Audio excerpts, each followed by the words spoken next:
Dan bikin gue sadar kalau gila pengalaman hidup gue jauh banget dibandingin sama Kang Arman gitu. Nah, cuman yang sampai akhir zaman ini waktu itu ya karena nervousnya itu kan. Takut gue kayak gila nih lagu yang Kang Arman harus gimana ya? Iya, soalnya kalau lagunya jelek kita diserangnya se-Indonesia kan.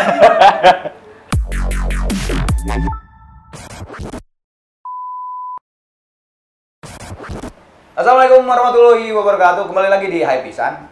Kali ini gue datengin dua orang cowok yang buat gue sih apa ya? Kurang menyenangkan. Itu juga. Nah, musisi yang buat gue respect karena karya-karyanya yang buat gue menjadikan musik Indonesia tetap menjadi segar. Mereka selalu memberikan vitamin-vitamin buat musik Indonesia. Hindia dan Raihan. Tepuk tangan dong, sini tepuk tangan. Oh ya, dan dua orang ini juga yang ngerjain single paling terbaru gua sampai akhir zaman. Nah, gua langsung aja. Lu cerita awal lu berdua ya masing-masing berarti. Jadi musisi itu gimana? Disuruh dia. Wih, mau suruh gue. Gak ada kerjaan. Gini, sorry. Lu berdua kenal tuh baru atau udah lama? Udah lama, dari lama. SD gitu? Enggak dari SD. 2015 mungkin ya? Apa? Enggak. Ya, 14 ada kali. Lupa lah. Disatukan gitu. karena? Kita rekaman di satu studio yang sama. Ya. Oke. Ya akhirnya ngumpul bareng ya kayak beberapa kali. Terus akhirnya ya lama-lama kerja bareng, kerja bareng dan segala. Nah terus kalau lu dulu ya Han, lu kan gini, kayak banyak teman-teman gua tuh emang dia tuh bener dari kecil tuh si Andy misalnya, dia tuh emang dari kecil udah pengen jadi pemain drum dan dari kecil dia menjalani manggung sana mau dari SD tuh gitu. Nah, apakah lu tuh seperti itu atau tidak gitu, baru umur SMA-an baru lu main band gitu? Gue SMP lah baru mulai main band, Kang. Tadinya kepikiran? Tadinya jadi musisi? Gue cuman seneng ada satu iklan gitu, iklan susu. Apa? Boleh. Oh, kan iklan Milo, inget banget. Okay. Gue kelas 4 SD. Terus habis itu Milo? Gue juga nggak tahu, Nah, tapi kan lagunya. Kayak, wih ini suara apaan nih gitu. Mahal. Saya Milo tuh yang mana ya? Nah, maksudnya lagunya. Iya, lagunya yang mana? ya, TV-nya beda sama udah TV. nggak inget. Udah lama banget lah. Pokoknya ada gitar keren gitu. Terus habis itu kayak pengen bisa main gitar. Oke. Akhirnya karena gue ngomong, yang almarhum yang gue beliin gue gitar kopong gitu. Akhirnya gue belajar pakai buku chord tuh. Buku chord dan segala macem. Ya udah akhirnya gue main SMP udah mulai ada kelas band tuh di sekolah gua. Jadi langsung ya udah ngeband. Mulai serius SMA lah. Oh, SMA udah mulai serius? SMA ya udah sempat punya band yang serius. Bubar, bikin lagi dan segala macem. Ya akhirnya memilih ini jadi karir ya pas salah satunya ya pas ketemu sama ini ya. Bareng-bareng dengan satu generasi inilah. Lu sebelum gua main, dia udah main di pensi-pensi dulu. Iya dulu waktu SMA. Band lu yang paling awal.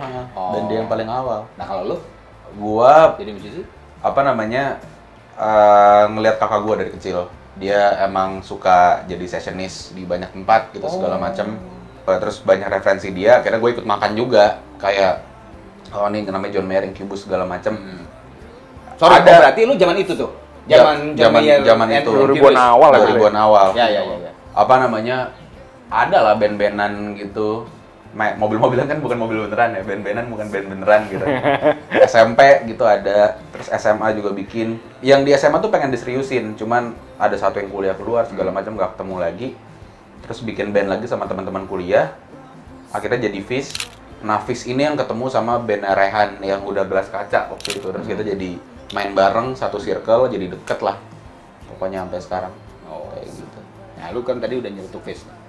Terus tiba-tiba lu melakukan sebuah project lah, India gitu. Idenya dari mana? Apa yang menjadikan project itu gitu? Dari dulu tuh sebenarnya gue pengen solo, cuman nggak ada ilmunya, nggak bisa. Oke. Jadi dari awal bikin Fish, gue udah bilang juga ke anak-anak tapi gue pengen bikin solo suatu saat, nggak apa-apa santai. Dan sebenarnya sampai sekarang juga timnya juga mereka juga kan. Ya bertahun-tahun di musik belajar sama banyak orang, ngeliatin. Awalnya masih imitasi segala macam sampai akhirnya bisa bikin apa yang pengen gue bikin, baru akhirnya berani bikin solo sih. Dan gue rasa ada banyak topik yang nggak bisa di push di Fish gitu sama kayak gue lah ya gitu. Kayak Kang Arman bilang gitu. Topik yang tidak bisa di push di Gigi gitu. Karena band kan bareng-bareng. Iya, betul bareng-bareng. Oke. Nah, apa namanya? Tapi kan sekarang tuh nama lu Baskara. Tapi kan justru sekarang banyak dikenal malah ada yang sempat Mas India gitu kan. Itu buat lu gimana? Sebenarnya senang tapi ada rasa ironinya juga di saat yang bersamaan sih, karena gue tadi pengen ada nama lain di Solo biar ya melepaskan kayak karya gue sama orangnya lah, biar bisa kayak hidup sendiri, nggak disatuin gitu segala macam. Cuman malah sekarang banyak orang ngira nama asli gue tuh Hindia gitu, jadi dia kira tuh kayak Hindia nama depan, sekarang nama belakangnya. Padahal enggak. Kayak berapa kali ke coffee shop gitu ditulisnya kayak gitu, gue kira emang kayak ya iseng aja gitu. Ada yang iseng tapi ada juga yang emang bener-bener lu tuh Hindia. Iya, ngiranya kayak gitu. Cuman ya gue rasa itu konsekuensi aja sih, lu pakai sebuah nama di panggung ya orang akan kenalnya itu mungkin. Ide Hindia itu dari? Gue waktu itu pas SMA ada study tour kalau nggak salah ke Jogja, ngelihat lukisannya Raden Saleh. Di kuratorialnya tuh ada dibahas segala macam. Pokoknya tuh ini dulu di lukisan tuh masih dalam keadaan kita tuh namanya masih Hindia Belanda gitu. Terus gue entah kenapa pengalaman itu stuck sama gue. Besok kayak gue cobain kayak dia baca-baca lagi sejarah nama itu segala macem. Kalau lu ngetik Hindia Belanda tuh pasti keluarnya kan kayak sejarah penjajahan kita segala macem. Dan gue pengen mau pakai nama itu biar kalau besok orang nge-search gitu, bisa lah di Google, dia ngetik Hindia tuh yang keluar tuh bukan sejarah penjajahan, tapi kayak selain ada sejarah penjajahan tapi ada pengennya di first page itu emang kayak karya musik Indonesia dari orang Indonesia buat orang Indonesia gitu. Awalnya gitu. Dan gua rasa nama Hindia tuh enak didengarnya, kayaknya hampir di semua bahasa cara nyebutnya Hindia. Dan kayak dia lumayan netral, gendernya nggak cewek nggak cowok gitu. Dan kayak ya gue suka dengan konsep kayak pakai nama ini, nama samudra juga sebenarnya, samudra Hindia gitu. Terjadi nggak yang lu tadi bilang? Terjadi. Pada saat alhamdulillah terjadi. Sekarang. Kesatu kedua? Halaman pertama. First page. Jadi kalau perlu diketik langsung keluar gitu. Gitu ya. Iya. Udah nggak ada logo-logo VOC gitu, udah turun. Sekarang muka gue yang di foto tahun 2018. Gitu. Maaf ya. Oke, nah lu berdua pernah nggak ngebayangin ternyata sampai titik sekarang? Nggak sama sekali. Enggak sih kayaknya.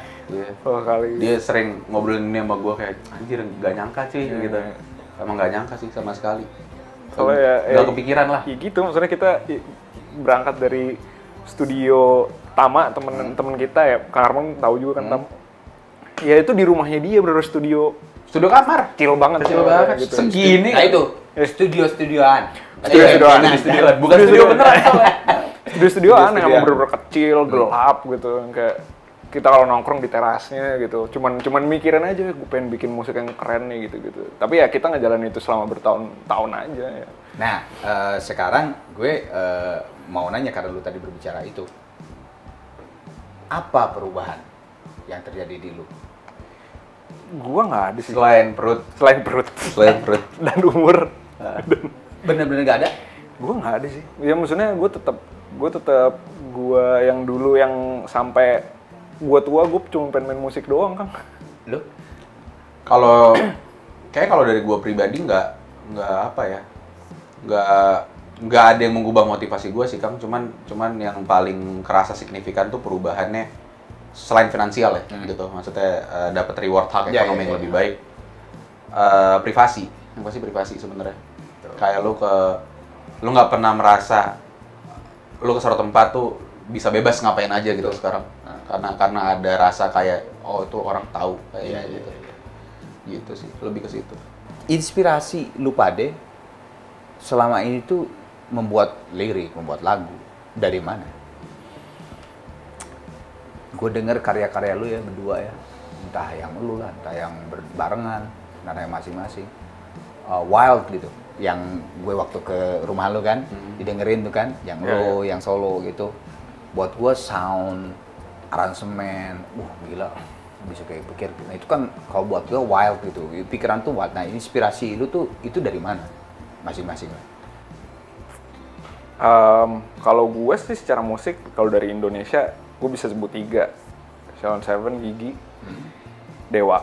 Oh ya? Iya. Kalau dari luar ya gue John Mayer sih. Iya. Iya.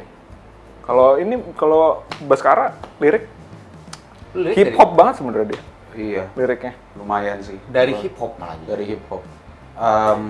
Apa namanya? Tentunya produksi hip hop juga nggak gampang ya, maksudnya kesannya mungkin jauh lebih simpel gitu. Iya, tapi karena gila. semuanya sintetis dibandingin nggak semua sintetis, cuman banyak elemen sintetisnya kan dibandingkan mungkin kayak warna musik lain Iya. gitu. Cuman itu pun secara produksi menurut gua sangat sophisticated gitu. Banget. Banget. Nggak segampang itu. Oh, yang bikin gue selalu apa namanya wow gitu sama hip hop dari gue mulai dengerin di SMP tuh karena mereka bisa bikin, maksudnya repetisinya kan banyak kan. Betul. Dalam bentuk aransemen dan komposisi di hip hop. Ah. Tapi lo mau dengerin sampai akhir, cuman mau dengerin ceritanya doang sebenarnya. Oh. Jadi kayak lu pakai lagunya tuh buat ngelihat teropong kehidupan orang lain atau apa yang kejadian di sana, di lingkungan dia, di rumahnya segala macem. Dan itu lumayan mempengaruhi gua nulis sih. Maksudnya banyak juga musisi non hip hop yang mempengaruhi gua nulis, tapi secara pola pikirnya tuh gua merasa kayak ini gimana cara gue punya cerita banyak banget nih 5 menit kerangkum. Ya, seperti Salah yang satunya kayak lagu iya, lu. seperti gua sama bini gua kaget sih. Iya. Oke. Nah, apa namanya? Gue ini agak sedikit lepas di scene indie, scene indie Indonesia sempet banyak ada era kalau indie tuh kayak istilahnya kayak harus bahasa Inggris lah gitu ya. Iya. Nah, kenapa lu Bas memilih gua stick bahasa Indonesia aja gitu? Itu gue pernah cerita ke Rehan waktu itu awal-awal pas mau bikin Hindia, gue bilang ya gue juga nggak yang kayak bagus banget bahasa Inggrisnya juga nggak, cuman gue merasa justru mungkin karena referensi gue banyak banget bahasa Inggris, gue merasa nulis bahasa Inggris itu lebih fluid, lebih gampang dibandingin nulis bahasa Indonesia karena gue jarang menemukan lirik bahasa Indonesia yang bisa bercerita sedalam lirik bahasa Inggris. Mungkin karena kita bahasanya lebih apa sih bahasa FIB-nya tuh lebih high context ya. Iya, bahasa. Kita tuh ada kulo nuwun ya gitu, bahasa kita tuh yeah. tatanannya banyak. Jadi kita mau ngomong sesuatu tuh nggak bisa to the point. Susah gitu secara bentuk bahasa. Sedangkan kalau bahasa Inggris bisa cepet menyampaikan sesuatu tuh banyak kata sambung yang bisa dibuang segala macam. Jadi justru karena itu gue merasa tertantang gitu. Karena tantangan berarti ya. Iya, kayak ini gue jarang, bukannya nggak ada aja selalu gitu, di tiap generasi ada beberapa nama. Tapi gue jarang menemukan lirik bahasa Indonesia yang bisa sedetail itu menggambarkan keadaan, menggambarkan cerita gitu. Gue pengen nulis kayak gitu. Gue pengen ciptain sesuatu yang apa namanya, misalnya gue suka sesuatu cuman nggak ada yang bikinnya, kenapa nggak gue yang bikin gitu, kasar. Dari lu, akting musik. Musik tuh tempat gue belajar hidup. Karena ya main alat musik tuh beda sama bermusik menurut gue. Itu dua hal yang berbeda. Itu pernah dibilang juga sama almarhum Yoki Surya Prayogo. Kalau misalkan main alat musik, siapapun bisa main alat musik. Tapi bermusik tuh adalah pelajaran seumur hidup. Gue bisa tahu pemikiran orang kayak apa, gue bisa tahu apa yang kejadian di belahan dunia lain via musik gitu. Ya menurut gue ini medium gue aja sih. Dari angle lu? Tempat gue lari sih kan, dari dulu gue ngeliatnya ini tempat gue lari ya. Kayak ada satu kalimat gue nemu di internet, gue lupa siapa yang bilang, cuman gue sangat sepakat dengan kalimat itu dan gue rasa gue pun begitu. Dia bilang begini, gue sering banget bohong di hidup gue, cuman gue nggak pernah bohong di musik. Oke. Dan gue rasa gue kayak gitu. Gue tuh di musik bisa jujur, gue bisa ngomong apapun. Dan berlindung di balik tameng, enggak ini kesenian. Emang gue mau ngomong kayak gini gitu. Mungkin banyak hal yang di musik kalau gue ngomongin di publik jadi masalah. Tapi di musik nggak akan mungkin jadi masalah gitu. Jadi kayak lo bisa sejujur mungkin, kayak yang ngomong apapun yang pengen lo omongin. Tapi pernah nggak ada karya lu menjadi masalah gara-gara lu tadi tuangkan itu? Di dalam perjalanan. Jadi perdebatan ada, cuman nggak pernah jadi masalah. Yang pernah jadi masalah justru statement gue tentang karya gue. Kayak gitu tadi gue bilang, andai kan kalau itu jadi lirik, gue nggak yakin nggak bakal ada yang, maksudnya ya didebatin doang. Iya. Tapi itu keluar bentuknya interview gitu. Di momen itu jadi masalah. Jadi masalah. Cuman ya itu yang kayak tadi gue bilang itu salah satu contoh terbaik ya menurut gue. Kayak orang tuh entah kenapa, ya nggak sih, lu setuju nggak sih? Entah kenapa tuh lebih bisa nerima satu opini yang keras tuh kalau via musik, via kesenian. Iya, bener. Bukan musik. Kayak ada, ibaratnya kita mau minum obat pahit banget nih buat sembuh, terus lu dikasih pisang biar nggak kerasa obat pahitnya gitu. Padahal sebenarnya sama aja. Sebenarnya sama aja. Kayak gitu. Oke. Pemilihan lu di jalur musik Indonesia, pernah nggak lu merasa bahwa aduh kok musik gue terlalu segmented, aduh diterima nggak ya, bla bla bla, aduh. Iya. Pernah banget, Kang. Pernah atau selalu muncul pada saat mau mengeluarkan karya? Menurut gua pernah. Oke. Kalau menurut gua pernah. Waktu zaman kita ya masih awal-awal kali ya. Ya gua pusingannya itu doang. Pusingannya itu gitu loh, yang kayak aduh ini terlalu susah nggak ya, apa kayak berapa tahun nggak meledak gitu kayak ini nggak pernah. Belum meledak di momen itu. Kenapa? Tapi ya mulai sekarang udah nggak pernah ada pikiran itu lagi, karena kayak laku atau enggak, meledak atau enggak, itu tergantung kita gimana bawanya aja. Iya. Mau musik apapun. Kalau kata Mas Colil, pasar bisa diciptakan kan? Itu benar. Benar. Itu benar. Kalau Supreme bisa jual batu bata, harusnya lu bisa jualan lagu lu yang pengen suka-suka lu bikin aja gitu. Harusnya ada poin harusnya. Jadi pernah ya? Sangat pernah. Apa yang pengen disampaikan dari karya-karya lu? Apa ya? Kalau gue kayaknya benar-benar tergantung karya gue yang mana sih sebenarnya gitu. Dan gue mungkin ada momen di mana waktu itu gue pernah merasa kayak gue pengen ngasih tahu orang bahwa A tuh apa gitu, bahwa C tuh apa, B tuh apa melalui karya-karya gue. Tapi gue udah melewati momen itu gitu. Sekarang gue merasa kayak nggak baik untuk berusaha menjadi contoh atau patokan buat orang dari sudut pandang lu sebagai seorang figur maupun apa yang lu omongin. Karena buat gue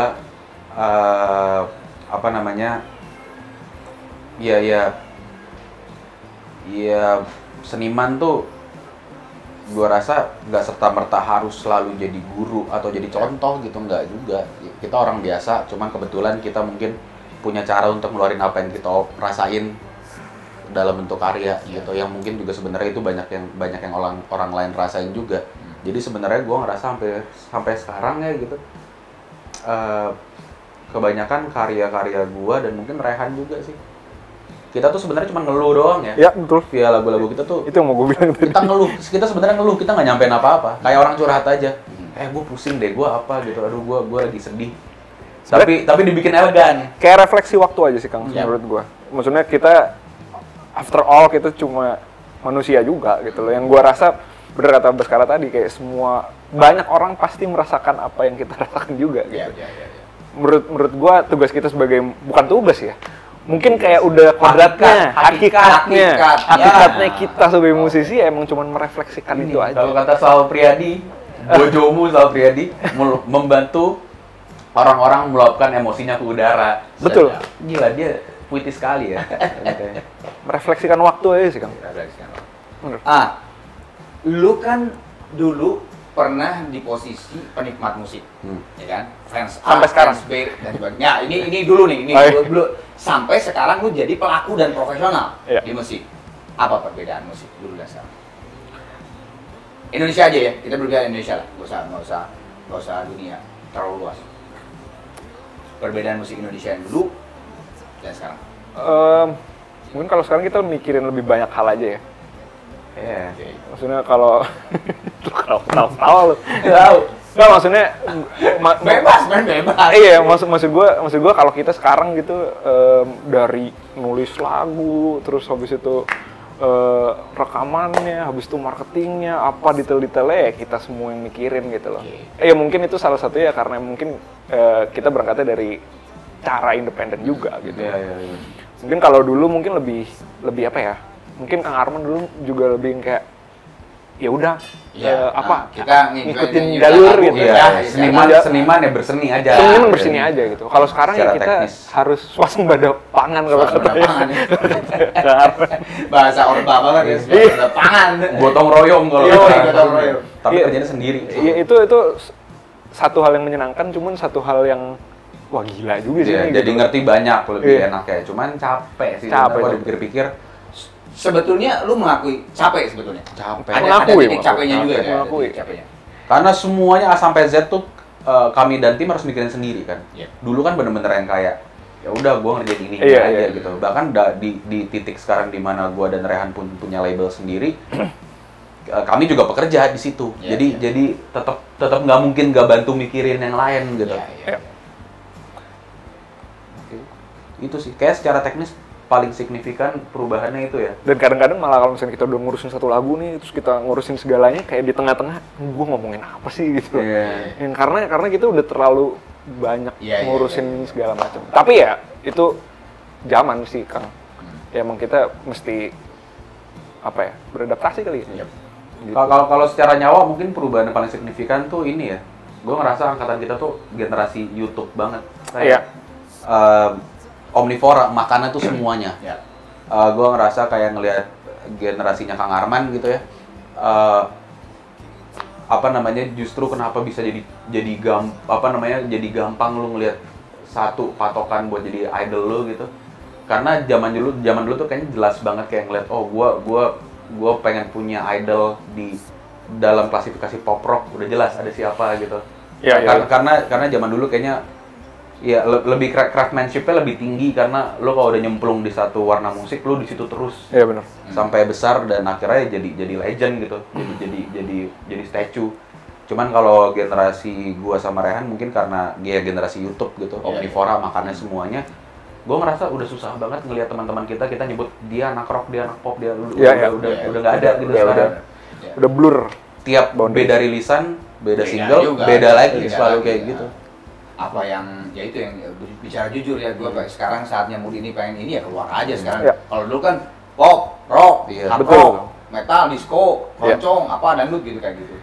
Zaman dulu mau kayaknya kalau gue perhatiin satu diskografi gitu, mau rasanya hatinya lagi kayak gimana tetap disampaikannya dengan cara yang dia dalemin puluhan tahun itu. Betul. Yang bagus juga sebenarnya. Betul. Kayak cuman bedanya sama yang sekarang kayak musiknya benar-benar ngikutin apa yang mau diomongin aja kayak jadi kayak cuman tools aja gitu ya guys sekarang kebanyakan generasi YouTube. Bawahnya lagi ada generasi TikTok kan. Yang cepet banget kalau bikin hook nemu aja. Wah gila ya generasi TikTok ini. Emang ajaib. Canggih-canggih loh mereka tuh. Banget canggih. Oke, sekarang lu sebagai Hindia, lu sebagai Raihan Nur, pengen dikenal sebagai musisi apa? Seperti apa? Gue yang karyanya banyak aja sih Kang. Pengen dikenal sebagai musisi yang banyak. Kerjaan album gue sampai kelar. Gue maksudnya gue yang ngeliat kayak almarhum Yoki Super gue terus. Lu kayaknya ngefans ya sama Mas Yoki? Fans. Almarhum Krisya gitu. Itu kan katalognya banyak banget kan gitu. Gue pengen kayak gitu sih. Oke. Lu? Gue gue cuma mau dikenal sebagai musisi yang baik hati aja sih. Kayak lu udah baik hati lah. Mimpi gue nggak tinggi kan kayaknya soalnya. Gue nggak ngerasa punya ambisi di industri musik itu di karir gue kayak emang kalau lagi pengen ngomongin ini ada waktunya, ada energinya, ada SDA-nya ya udah gue kerjain gitu bikin album.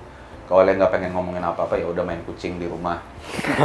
dan gue berpegang teguh sama itu banget karena kayak tadi gue bilang musik tuh buat gue pelarian gitu. Gue maksudnya ya in a way sebenarnya kerjaan secara teknis hitam di atas putih ya.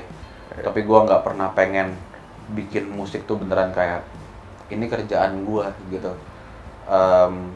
Gue takutnya kalau udah jadi bener-bener kayak gitu ya buyar aja sebenarnya kayak gue udah nggak ngerasa itu jadi kayak escapism lagi. Makanya tiap kali gue lagi capek banget gue pasti bilang ke tim kayak gue boleh break bentar nggak gitu. Hilang dulu lah sedikit-dikitnya 2 hari 3 hari karena gue ya lebih baik karyanya dikit cuman api gue nggak habis dibandingin. Makanya gue salut banget sama dia tuh bisa punya konsistensi yang tinggi banget ngerjain karya orang gitu sebagai produser, dia kan mungkin gue bisa bilang Rehan tuh salah satu produser paling accomplished lah saat ini di generasi gue ya, tapi ya yang salah satu yang paling aktif juga gitu, karya ada di mana-mana. Dia tuh konsistensinya dan apa namanya integritasnya di semua karya yang dikerjain sama dia buat orang lain tuh selalu ada dan stabil gitu. Sedangkan gue tuh bisa yang kayak aduh gue ntar dulu dah, gue nggak mau gitu. Ya udah gue nggak bikin apa-apa setahun gitu. Kayak tahun lalu tuh selain lagu gue sama dia dan lagu gue lagi sama temen kita juga, gue hampir nggak ngerjain apa-apa. Emang kayak gue ngerasa ini waktu gue buat dengerin orang aja gitu. Ini sedikit intermezzo aja karena dulu tadi nyeletuk. Cita-citanya dia berarti udah kecapean nggak? Yang tadi. Bahkan di saat banyak. Mungkin kalau dibandinginnya sama almarhum Krisya atau almarhum Mas Yoki atau kayak Mas Guru masih jauh gitu. Cuman buat gue di umur gue gitu sekarang banyak banget yang diproduserin sama dia. Berarti udah kecapai lah ya paling tidak ya. Di mata gue sih udah kecapai. Tapi gue nggak tahu dia pengennya katalognya sampai kayak di Wikipedia segini nggak. Nggak tahu. Masih OTW lah. Dia pengen kayak lo. Kalau ngetikin dia tuh udah bukan lagi PO dia pengen gitu. Karena Yanur, dia mau jadi Rehan yang definitif. Waduh. Oke. Pertanyaan ini sebenarnya bisa gue jawab sedikit, bisa gue jawab. Tapi kan gue sebagai pewawancara yang punya acara, yang punya konten. Oke. Proses lagu sampai akhir zaman, ide, pengerjaannya dan sebagainya. Single nih, yang baru single. Setelah ngobrol 6 jam di rumah, itu dia nggak bisa. Ya, lu pas nggak ada. Gua sama Kang Arman ngobrol lama banget lah di rumah itu, dari ngomongin transfer bank luar negeri sampai ngomongin ngantri bank ngomongin ya semua hal domestik. Keluarga gua, sama Gigi juga. Pengalaman di panggung yang rusuh, yang nggak rusuh. Itu sangat menarik obrolan itu ya. Dan bikin gua sadar kalau gila pengalaman hidup gue jauh banget dibandingin sama Kang Arman gitu. Ya, sebab umur juga emang tahu. Iya sih, ya gue juga dengar Gigi dari SD sih ya. Cuman apa namanya itu gue rangkum semua di kepala gue. Terus pas gue udah tahu tapi masih belum tahu mau nulis apa, gue udah mulai bikin sama Rehan. Awalnya kita bikin ini dulu ya, mood board dulu kan. Mood board dulu, jadi kita bikin playlist gitu semua lagu jadi playlist. Yang kayaknya mungkin warnanya. Warnanya kira-kira Kang Arman bisa. Boleh nggak bocoran? Apa tuh? Salah satunya. Salah dua lah. Lagu apa? Apa High Hopes siapa? Manjoy, Rearrange Us. Apa High Hopes siapa yang main? Patrick Droney. Oh iya. Adalah singer-songwriter Amerika gitu. Belum terlalu lama dia. Terus apa lagi? Tapi justru emang lamanya tuh Kang, justru malah memulainya dibanding pas ngerjain. Ada takutnya soalnya, ada takutnya. Banget, Kang. Aduh, Kang Arman gimana? Lu kayak ngerjain guru killer aja lu. Enggak gitu. Tapi justru karena itu tadi, gue dengerin lagu-lagu Kang Arman sama Gigi tuh ya udah dari SD gitu.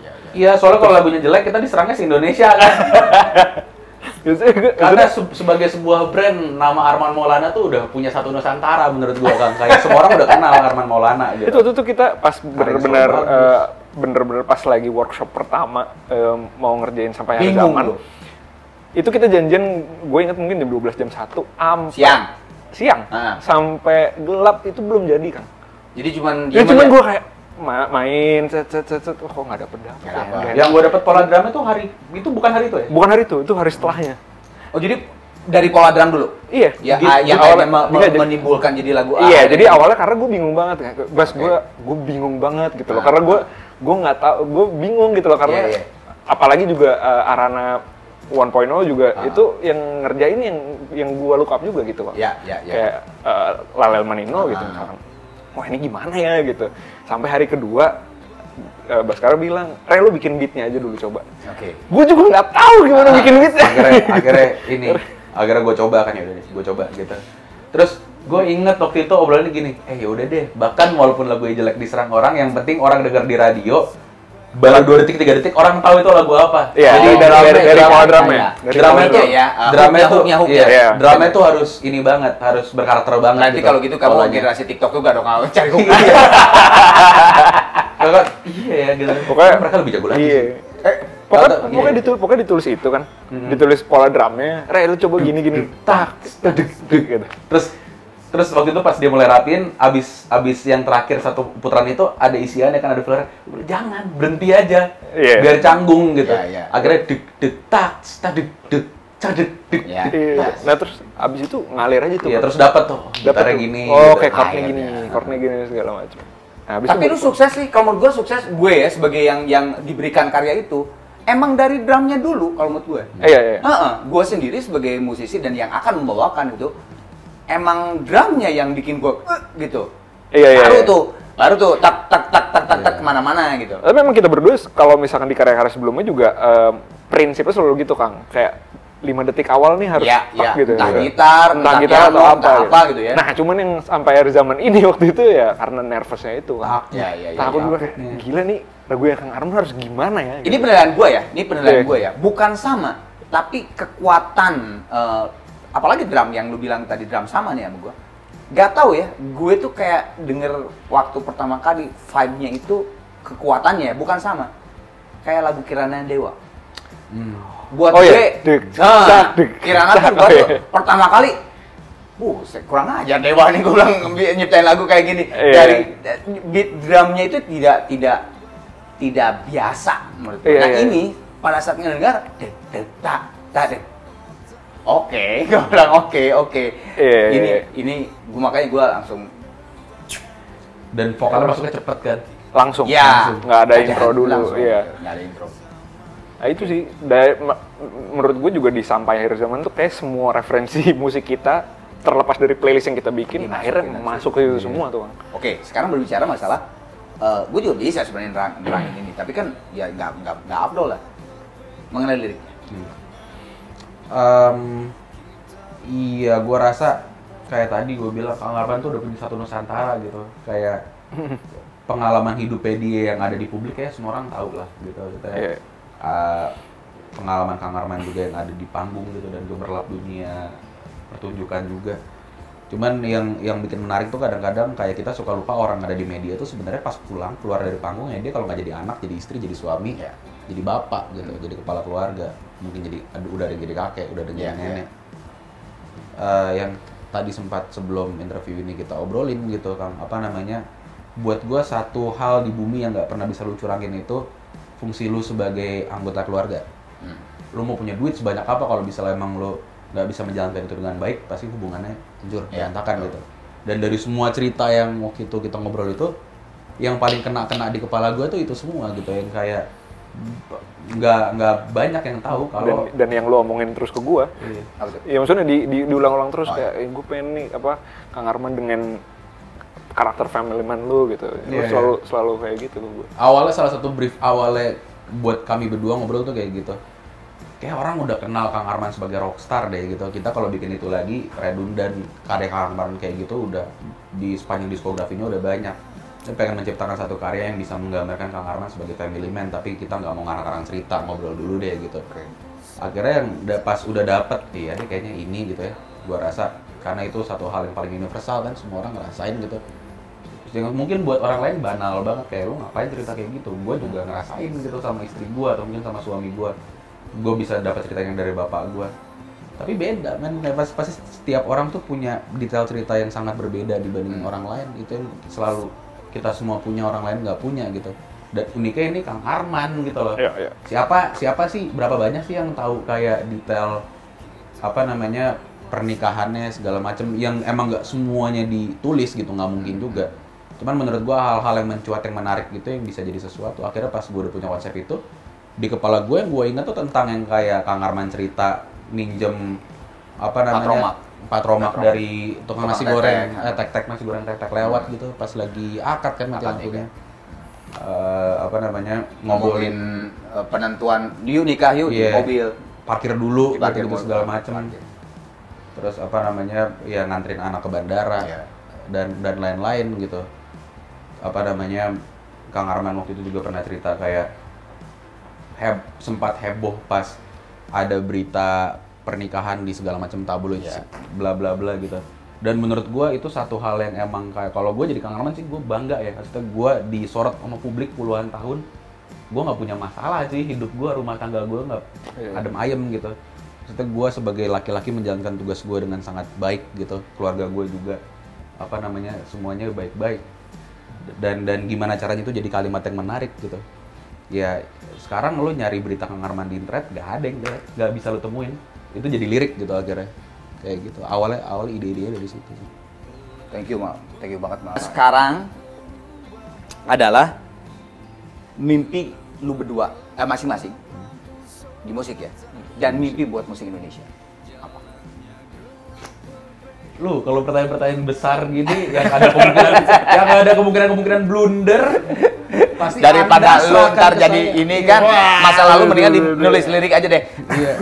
Daripada interview jadi mimpi lu dulu, mimpi lu di musik. Mimpi gue di musik. Yap.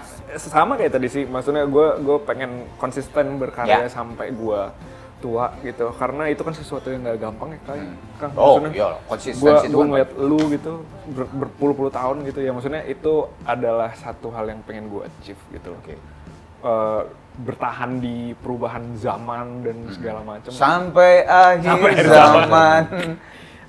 Itu kalau mimpi gue. Kalau buat musik Indonesia ya gue pengen semua yang bekerja di sektor ini, di industri ini sejahtera sih.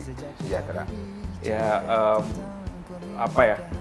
Ya ini tuh sesuatu yang jadi hajat hidup banyak orang gitu. Gue pengen semuanya bahagia kerja di sini gitu. Lu dulu pribadinya. Gue cuman pengen misalnya manggung gitu. Baru keluar, dan bukan karena ngaret ya, cuman karena rangkaian acaranya. Gue baru keluar di panggung jam 1 pagi dan orang belum ada yang pulang. Gitu doang sebenarnya. Pernah terjadi nggak? Pernah dong. Nggak sampai jam 1. Jam 12, jam 11-an gitu ya. Iya, jam 12, jam 11. Harusnya mainnya jam 8 gitu. Maksudnya gue pengen kayak suatu saat gue bikin konser, mungkin acara sendiri, terus gue bilang enggak, ini kita baru mulai genjreng jam 2 pagi dan bisa tiketnya 5.000 orang dan top 5.000 orang gitu. Tapi gue bisa jawab sih yang mimpi dia apa? Dia tuh selalu pengen bikin album kalau misalkan ada yang pengen diomongin sama dia gitu. Untuk hal-hal yang menurut dia matters gitu. Ya mungkin ya. Ini gue jadi kayak juru bicara lu nih. Ntar ada honornya. Mimpi dia transfer aja. Iya, semoga dia selalu bisa merefleksikan yang matters gitu tadi, yang penting untuk diomongin gitu. Buat musik Indonesia. Ini kalau kata apa namanya orang-orang internet, semoga semua yang kerja di sini selalu merasa cukup dan dicukupkan. Kurang lebih sama. Satu lagi lah, terjadi union. Itu dia. Serikat musik terjadi. Semoga segera kompak semuanya. Amin. Ya Allah, dari dulu gak kompak-kompak.